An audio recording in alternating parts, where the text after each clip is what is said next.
Everyone has been feeling the impact of inflation recently, from products like clothing and hair care products to the raw materials that make them. One profession sits at the crossroads between them: barbers. News 10 NBC's Declan Stablo spoke with a barber in Penfield about the impact of his business and his bottom line. Barber Yuli Short with Elite Barber and Beauty says he's seeing less people come through that door, and he's spending twice as much on supplies. This time last year, he says a regular supply order was $150. Now he says it's $300. He says just about any product he uses is more expensive, like clippers, styling products, neckties, towels, and more. All that stuff is just, it's going up in cost, and it's harder and harder to obtain those things while keeping everything at a lower cost. But Yuli says the biggest impact isn't internal, it's in the community.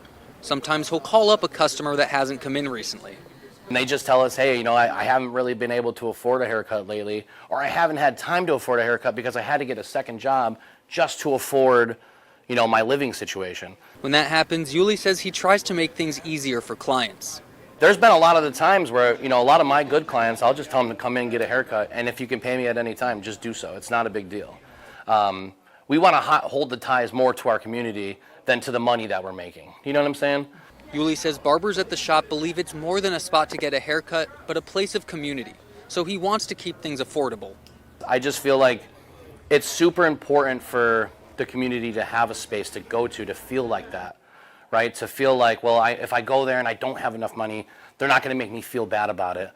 A regular haircut here is $25, and Yuli doesn't think that'll change. But they do charge a bit more for specialized haircuts to make up for rent increases. In Penfield, Declan Stablo, News 10 NBC. Now, Yuli says a haircut at his shop is $25, as Declan said there. The shop also offers discounts for children and veterans.